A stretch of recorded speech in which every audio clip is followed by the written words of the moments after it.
नमस्कार, मैं मोहम्मद इमरान लाइव सत्ता सुधार आज राजनगर विधानसभा अंतर्गत डुमरा में आया हुआ हूँ। शासकीय हाई स्कूल डुमरा में आया हुआ हूँ और हमारे साथ प्राचार्य सर हैं। कुछ यहाँ की समस्याएं हैं, क्या कैसी समस्याएं हैं सर से ही जानते हैं। सर नमस्कार। नमस्कार। सर क्या नाम है और स्कूल का क्या नाम है, थोड़ा सा? मैं प्रदीप कुमार सेठ, प्राचार्य पद पर शासकीय हाई स्कूल डुमरा में पदस्थु, संकुल बालक राजनगर, जिला छतरपुर में। सर यहाँ की क्या कैसी समस्याएं हैं बिल्डिंग को लेकर, क्या कैसी है? हमारे यहाँ कक्षा 1 से लेकर 10 तक की कक्षाएं संचालित की जाती हैं। लगभग 250 छात्र छात्राएँ अध्ययनरत हैं, परंतु यह बिल्डिंग बहुत पुरानी है और प्राथमिक कक्षा बिल्डिंग है। कक्षा 1 से 5 के लिए बनाई गई थी, उसी में हम कक्षा 1 से लेकर 10 तक चलाते हैं, जिससे बहुत सारी परेशानियां जाती हैं। बच्चों को बैठाना मुश्किल पड़ जाता है। नई बिल्डिंग ना मिलने के कारण यहाँ पर बहुत सारी दिक्कतें होती हैं। गर्मी बहुत होती है तो परेशानी भी बहुत आती है। तो नई बिल्डिंग के लिए आपने जो संबंधित अधिकारी हैं उन लोगों से कभी मांग की, कभी बताया मौखिक रूप से या लिखित रूप से, कभी आपने उन लोगों को सूचना दी, क्या अवगत कराई?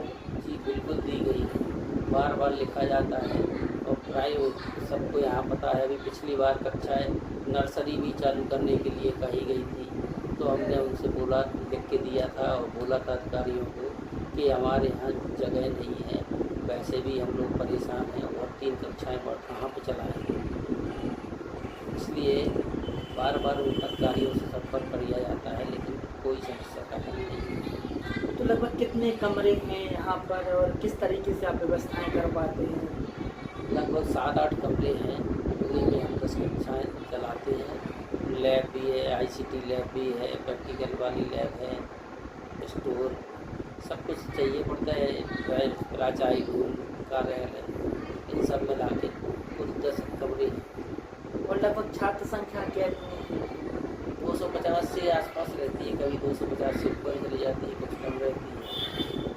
तो फिर क्लासें तो कुछ कंबाइंड भी लगानी पड़ती होंगी, क्योंकि 1 से 10 तक कैसे आप मैनेज कर पाते हैं? बड़ी दिक्कत आती है, बहुत परेशानी जाती है। बरामदे हैं उनमें लगाते हैं, रोज़ पंखा की जगह कूलर लगाते हैं और पानी जब बरसने लगता है वो भर जाती है, मेजरा आता है, तो इस कारण से फिर कुछ का दूसरे कमरों में एडजस्ट करना पड़ती है, कंबाइंड करने पड़ती है। तो आपने जब अपने संबंधित अधिकारियों को बताया तो उन लोगों ने अभी तक आप लोगों की मांग नहीं मानी या क्या कैसा आश्वासन मिला? यहाँ पर सबसे बड़ी जगह की कमी पड़ती है।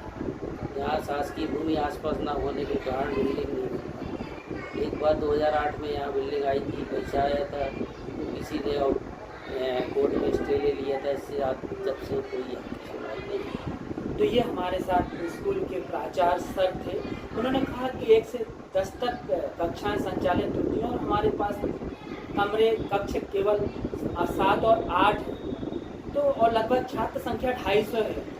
इस तरीके से बहुत सारी परेशानियों का सामना करना पड़ता है।